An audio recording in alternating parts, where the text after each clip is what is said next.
Imagine relaxing in your room, browsing through your phone, and just having a good time. And suddenly you hear a harsh knock on your door, and you're wondering, what could that be? You immediately rush and open the door. You see your nanny, panicked. She's trying to talk, but words can barely come out of her mouth. And when she persists, she can only call your daughter's name, Bride, Madame Bride. You're like, is everything all right? Is Bride all right? And she can't talk. Immediately, you rush to her room, push the door, and there you find your daughter hanging from a rope that's tied to the window frame. Well, my friends, that's the case we are going to be talking about today, and we'll be discussing the case of a Gabonese young girl who is called Bright. Before we jump into the video, I would like to put out this disclaimer. This video is going to be discussing a lot of things that you may find traumatic, and if you come across such parts in this video, you are free to click out and go do something else. Or if you find it difficult for you to watch, just leave it and go to my playlist. I've got a series of vlogs there for you to watch and entertain yourself. So we are going to be discussing Grape. Take away the G and leave the RAPE. We are going to be discussing incest, and we are going to be discussing the atmosphere in African homes. That said, if you're new to this channel, I would like you to do three things for me. Please like the video, subscribe if you haven't subscribed, and leave a comment in the comment section. I know you're going to interact and we're going to continue with the discussion in the comment section, okay? So let's just jump right into the video without wasting any more time. Born on the 13th of August 2009, Bright is one of the 11 siblings of a lady whom we are going to give the name Teresa. That is not her real name, it's just a borrowed name for this case. And at the time, she was dating her boyfriend, and she ended up having 2 kids with him.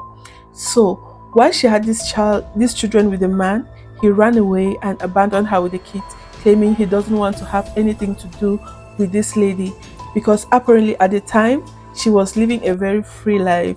She did not want to stay with one man. According to what she said, she was not the type that would stay with one man, but however, the man ran away and abandoned her with the kids, something which she accepted because years later she later changed and she got married, and now she has 11 kids.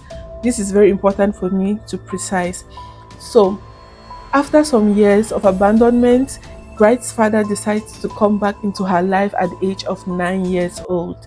So when he comes back into her life, he discovers that Bright's mother is already married to a man, and this man treats the daughter like his own daughter, as if he birthed her, and they lived in a very happy family. Bright's father coming into the picture now, starting to claim, I want my child back. The child I had with you, I want to create a relationship with her, and I want to connect with my child. There's so much hesitation and refusal. Bright's mother ends up accepting the request for Bright to reconnect with her father and try to build a sort of a relationship with the child. But after she's taken away, 4 years come and pass by without any contact with the mom. But Bright's stepdad, the man that married the mom later on, that they're living in the same house with, okay, he starts saying like he wants to see his daughter. Remember, they already have this relationship and this atmosphere where they are a one big happy family. After the man insists and asks Bright's mother to bring Bright back home, she says okay. She contacts the father and they decide to bring the girl back home. But when Bright comes back home, the mom observes the daughter and realizes that a lot has changed. This child left when she was 9 years old, and now she's coming back 4 years later looking totally different. Her behavior has changed. She looks lost. She looks scared. She looks as if someone is going to hurt her. So Bright is always scared, and we're asking, but why is, according to the live video Bright's mom did on her TikTok page, she said she noticed a lot of things not going on right with Bright. She's noticed that the daughter would just sit and be lost in her thoughts. She would be scared. She would act like someone is going to shout at her as if she's scared of something that's about to happen to her that she can't even, like the fear of the unknown. So Bright's mother noticed that. She's like, is it because my daughter is turning into a teenager or she's entering puberty that she's behaving like this? And she'll be like, well, kids these days, they have the way they behave, and she'll just snub it and let it be. And she said she's feeling so sad that she didn't have a conversation with the child to find out what could be her problem. But she noticed that every time the child would just be acting off, not really the happy, jovial baby girl that she knew. Bride's stepfather also noticed the same thing, and then he decided one day to ask her what the problem is. And in the presence of Bride's stepfather and the uncle, the maternal uncle to be precise, Bride had to open up a can of worms. Now you would think that if Bride's father came into her life, it was to reconnect with her and build up a father-daughter relationship and make up for all the time he was absent, because he was a deadbeat daddy that was trying to reconnect with his precious daughter that he had abandoned.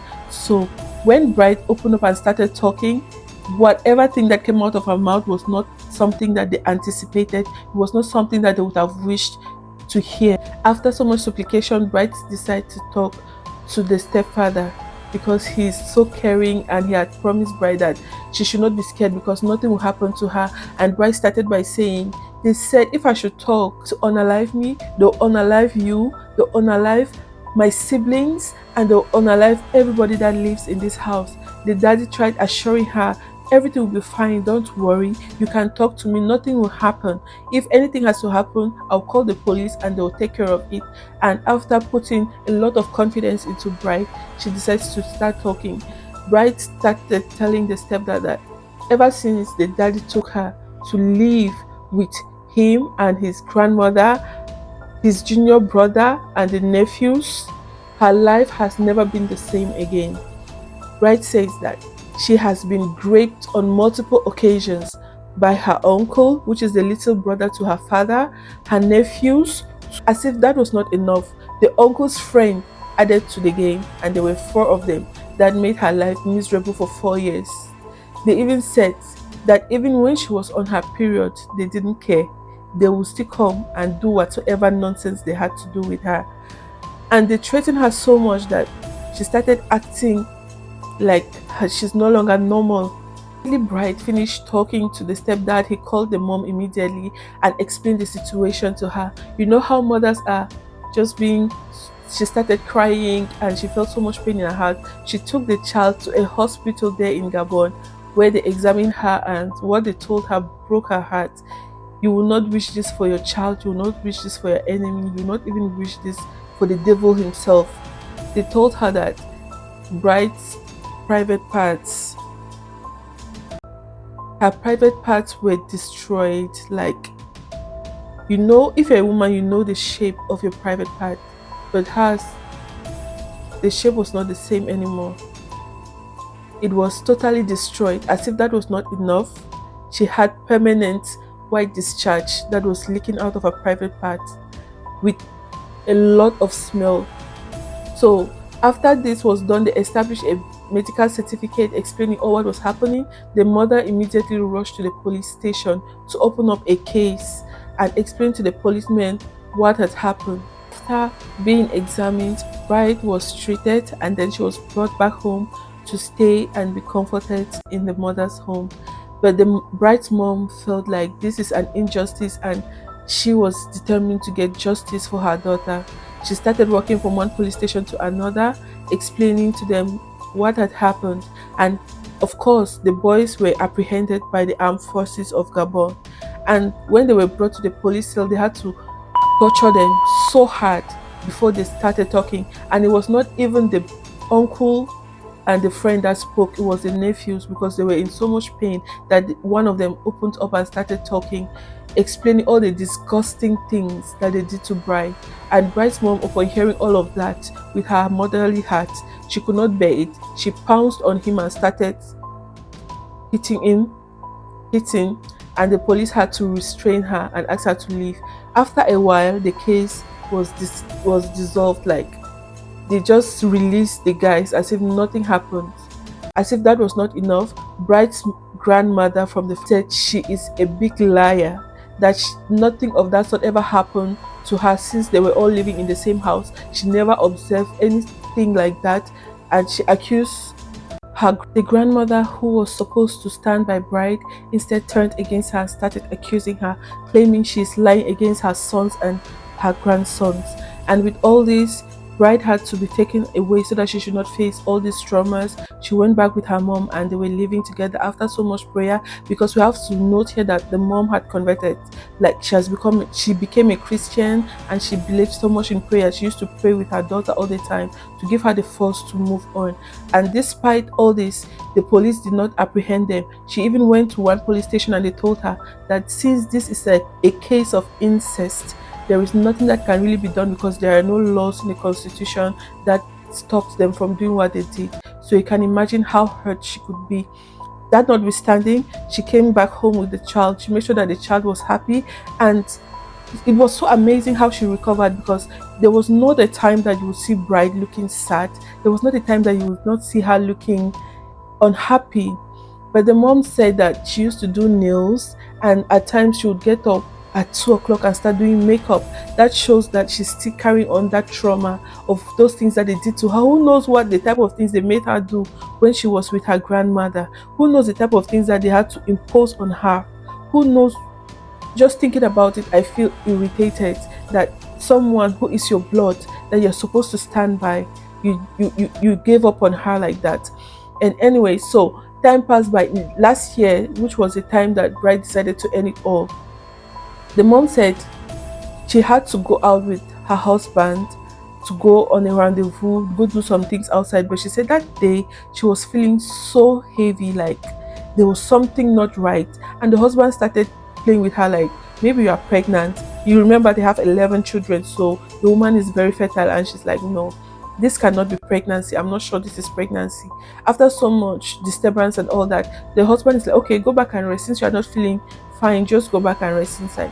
So when they returned back, bride was the one that came and opened the gate for them. She was looking so happy. She was looking jovial. Nothing on her face could suggest that she was about to do something bad to herself. She opened the gate, she greeted them with a smile, went back inside. And she went there. The nanny said he looked at her. She went to the kitchen cupboard and she took then she went behind. She cut a rope from the drying line. But the nanny was wondering, what does bride want to do? Maybe she wants to do something that she did not really pay attention to it, but she saw her taking a knife and cutting the rope from the line.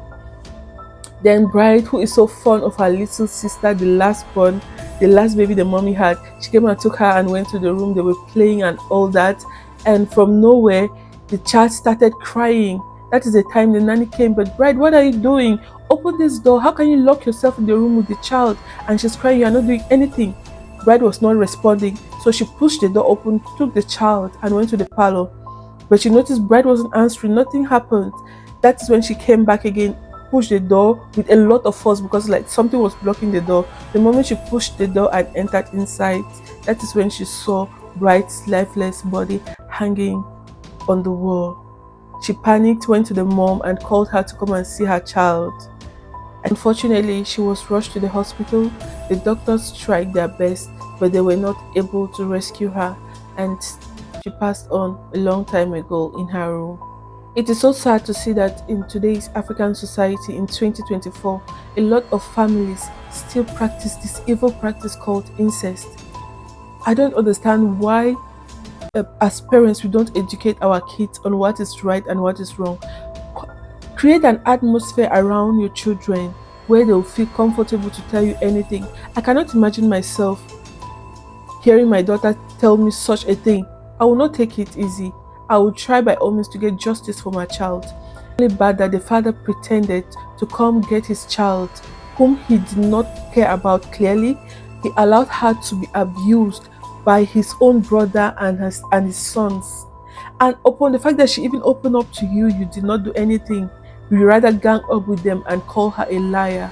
I can imagine how that little girl felt. We all know how the African justice system is. Irrespective of the country, our justice system is not fair, especially when it concerns a case against a man and a woman, or a child and a man. They always believe the men. The society is built in a way that it protects men, and no matter what, they'll accuse a woman of fornication, but they don't accuse the man. The lessons you should learn from this story is, don't allow your kids to stay with people, no matter who they are. Even if it's your blood sister. Once your blood sister starts a family and she has children, anything can happen. No matter who they are, don't allow your kids to go stay with people if you are not with them. Talk to your kids, make them feel comfortable around you so that they can open up and express to you what makes them angry, what makes them sad, and things they have encountered that they are scared to talk. Someone could be threatening your child and you don't even know about it. Let's create a friendly environment around our kids where we can discuss and make them feel at home. And lastly, I saw on Bright's mother, at least there was some sort of hope. So she said, on her account, she said those criminals were apprehended, like they have been arrested for good, and we are hoping to see some development in the story. I might keep you guys updated on the developments. If something comes up, I might report on it briefly. That is the end of our video. Remember, trust nobody, love everyone, but trust nobody, because the person you trust the most might be the person that will end up hurting you. Remember, blood, they say blood is thicker than water, but in some cases water is more helpful than the blood you think is thicker than it. So with that said, see you guys in my next video. Guys, this was my first true crime video. I know I made a lot of blunders, but next time will be better. I believe in progress, and progress you will see on this channel. Thank you so much, and see you in the next video.